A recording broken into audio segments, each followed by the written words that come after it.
అడుగుతున్నాను నేను వెంకటరెడ్డి గారిని అదే అడుగుతున్నాను. గతంలో అలా జరిగేది, కానీ ఇప్పుడు ఎందుకు ఇలా జరుగుతుంది? అంటే పోలీస్ వ్యవస్థ కన్ఫ్యూజన్లో ఉందా, లేకపోతే కనీసం అంటే ఈ సబ్జెక్ట్ని వాళ్ళు పసిగట్టలేకపోయారా? నిజంగా ఏమన్నా పవన్ కళ్యాణ్ టార్గెట్కి ఇలాంటి వ్యవహారం జరుగుతుందా? ఏమంటారు వెంకటరెడ్డి గారు? రాజుగారు, ముందుగా మీకు ప్యానెల్లో ఉన్న అందరికీ అట్లానే ప్రైమ్ లైన్ ప్రేక్షకులందరికీ నమస్కారాలు. ఓ పక్క 6 చనిపోయారు. చనిపోయిన తర్వాత దాని మీద మనం అసలు డిస్కషన్ ఏంది, దీనికి కారకులు ఎవరనే దాని మీద కాకుండా పవన్ కళ్యాణ్ వచ్చాడు, లేదంటే జగన్మోహన్ రెడ్డి గారు ఇద్దరు ఒకే టైంలో వచ్చారు, పోలీస్ వ్యవస్థ వైఫల్యం. అసలు పవన్ కళ్యాణ్ చంద్రబాబు నాయుడు ఒకే ప్రభుత్వంలో ఉన్నారా, వేరు వేరు ప్రభుత్వంలో ఉన్నారా? నాకు తెలిసి అయితే ఒకటే ప్రభుత్వంలో ఉన్నారు. మీకు కూడా తెలిసి ఒకటే ప్రభుత్వంలో ఉన్నారు అనుకుంటున్నాను. ఒకళ్ళేమో ఉప ముఖ్యమంత్రిగా ఉన్నారు, ఒకళ్ళేమో ముఖ్యమంత్రిగా ఉన్నారు, ఒకటే గవర్నమెంట్ లో ఉన్నారు. ముఖ్యమంత్రి ఉప ముఖ్యమంత్రి ఒకేసారి రావచ్చు పరామర్శకు. మామూలుగా అయితే ముఖ్యమంత్రి ఒకసారి, మంత్రులు ఒకసారి, ఉప ముఖ్యమంత్రి ఒకసారి, ఎమ్మెల్యే ఒకసారి, లేదంటే ఆ పార్టీ నాయకులు ఒకసారి, వాళ్ళకి బందోబస్తు, వీళ్ళకి బందోబస్తు. ఈ బందోబస్తుల వల్ల ఈ తలకాయ నొప్పి వచ్చింది. అసలు ఎందుకు ఈ బందోబస్తు వల్ల తలకాయ నొప్పి వచ్చింది అంటున్నా అంటే, మొన్న చంద్రబాబు నాయుడు గారు కుప్పం పర్యటనకు పోతే 2000 మంది పోలీసులు బందోబస్తు. నిన్న చంద్రబాబు నాయుడు గారు మళ్ళీ తిరుపతి పర్యటనకు వస్తే మళ్ళీ ఒక 2000 మంది పోలీసులు బందోబస్తు.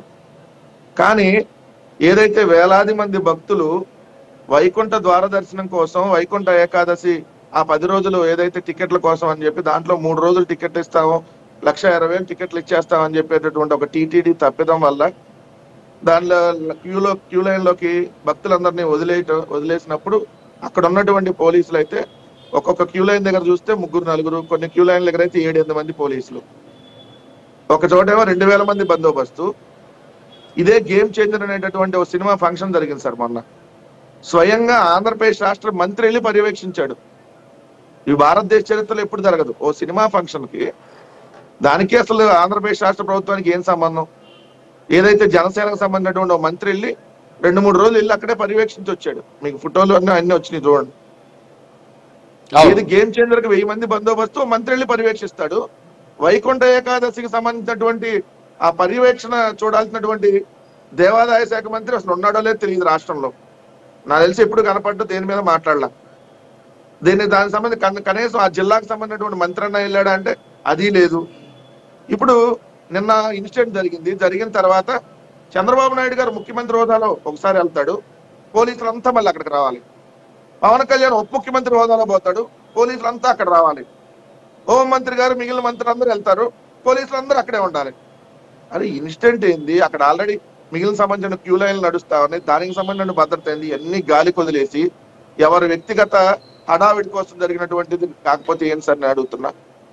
జగన్మోహన్ రెడ్డి గారి షెడ్యూల్ క్లియర్ గా ఉంది. జగన్మోహన్ రెడ్డి గారు ఏ టైంలో వస్తారు? Z+ కేటగిరీ కలిగినటువంటి వ్యక్తి జగన్మోహన్ రెడ్డి గారు. ఆయన క్లియర్ గా ఉంది, ఆయన ఎప్పుడు వస్తారు ఏంటి, ఆయన షెడ్యూల్ ఏంటి, ఏ టైంకి దిగుతున్నారు, ఏ టైంకి తాడేపల్లి నుంచి బయలుదేరారు, ఏ టైంకి అక్కడికి వస్తారని.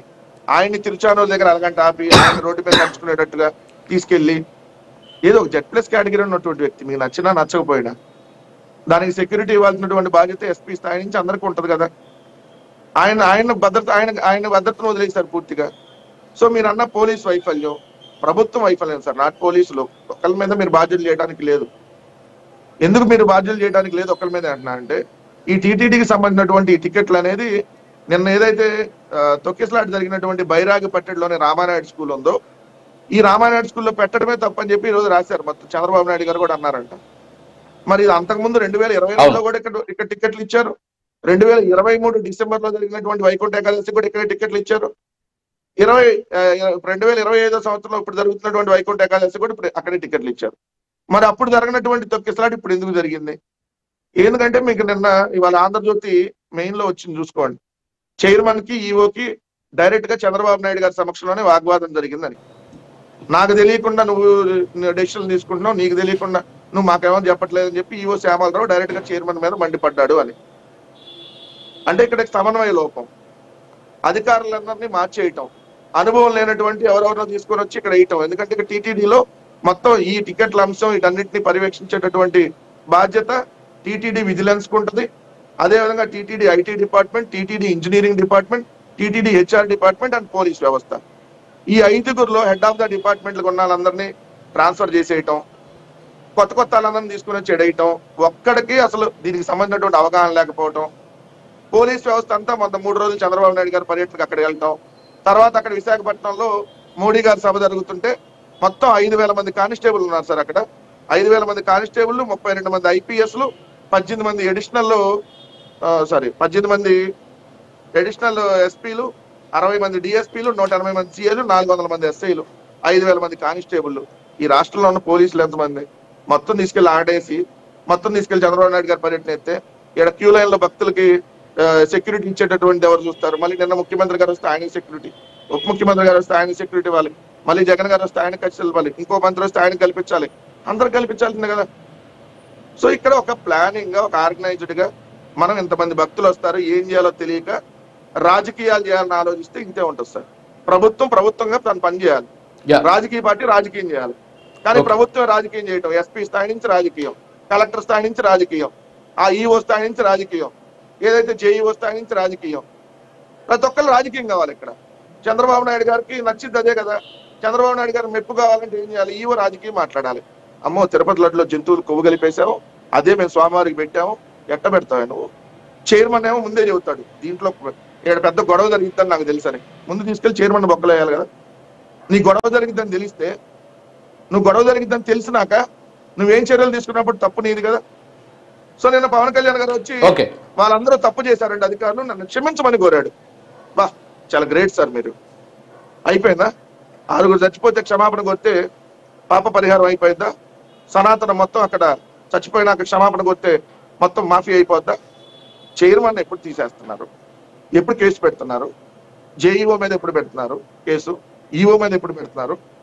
6 భక్తుల ప్రాణాలు, 6 కుటుంబాలు రోడ్డును పడేయడానికి కారణమైనటువంటి చైర్మన్ లేదంటే ఈఓనో వాళ్ళందరినీ ఎప్పుడు సస్పెండ్ చేస్తున్నారు? నువ్వు చేయాల్సిన డిమాండ్ అది కదా, సస్పెండ్ చేయించాలి. నీకు నిజంగా పవర్ ఉంటే చేయకుండా ఊరికి ఏదో కబుర్లు చెప్పేసి, లేదంటే పవన్ కళ్యాణ్ ఈ రోజు భద్రత లోపందా రాయపాటి అట్ల గారు చెప్తా ఏదో నకిలీ ఐఏఎస్ వచ్చాడు సార్, నకిలీ ఐపీఎస్ వచ్చాడు, వాడు పిచ్చోడని ప్రభుత్వం తేల్చింది. ఎంత గొప్ప అంటే ఇక్కడ జరిగిన సంఘటన, ఆల్రెడీ జరిగిన సంఘటన వైఫల్యం వల్ల జరిగింది. నిన్న అంత క్రౌడ్ ఫుల్లింగ్ జరిగింది సార్. నిన్న అక్కడ చూసాం, నేను కూడా ఉన్నా ప్రత్యక్షంగా. ఎంత దారుణం అంటే ఒకరొకరు అక్కడకు మళ్ళీ తొక్కిసలాట జరిగేటటువంటి పరిస్థితి ఉండేది. సో అలాంటి సందర్భాన్ని మాత్రం ఇక్కడ మనం ఉటంకించడం జరిగింది. సరే, ఓకే సార్, ఓకే వెంకటరెడ్డి గారు, మస్తానరావు గారు, పొలిటికల్ అనలిస్ట్, గుడ్ మార్నింగ్ అండి. ఎందుకంటే నకిలీ ఐఏఎస్ వచ్చాడు, లేదంటే పవన్ కళ్యాణ్ గారి మీద బెదిరింపు కాల్సి వస్తే అవన్నీ ఆవిడ పిచ్చోడు చేశాడని చెప్పి తేల్చేశారంటే మీ ప్రభుత్వం ఎంత గొప్పగా పరిపాలిస్తుంది అనేది ఇండైరెక్ట్ గా మీరే చెప్పారు. మీరు పవన్ కళ్యాణ్ గారి మీద భద్రతా వైఫల్యం ఉంటే సిబిఐ ఎంక్వైరీ అడగండి. మాకు ఈ రాష్ట్ర ప్రభుత్వంలో చంద్రబాబు నాయుడు గారి ప్రభుత్వం మీద మాకు నమ్మకం లేదు, ఈ పోలీస్ వ్యవస్థ మీద మాకు నమ్మకం లేదు, వీళ్ళందరూ చంద్రబాబు నాయుడు లోకేష్ చెప్పినట్టు పని చేస్తున్నారు, పవన్ కళ్యాణ్ అతనికి ప్రాణ హాని ఉంది, మేము కేంద్రంలో చక్రం తిప్పుతుంది మీరే కదా, కేంద్రంలో కూడా ఉన్న అధికారంలో మీరే కదా, సిబిఐ ఎంక్వైరీ వేసి తేల్చండి. అంతే తప్ప ఊరికి మీరు విమర్శలు చేసుకొని మేమే ప్రతిపక్షం అండి, మేమే పాలక పక్షం అండి, మేమే మాట్లాడతామండి, మేము మాట్లాడే అంత గొప్ప స్వేచ్ఛ ఉందండి అని మళ్ళీ ఈ కబుర్లు దేనికండి? చూసే ప్రజలందరినీ ఎదురాలు చేయడానికి. ఓకే అండి, ఓకే. గుడ్ మార్నింగ్ మస్తానరావు గారు. సో మొత్తానికి అంటే నిన్న జరిగినటువంటి సంఘటన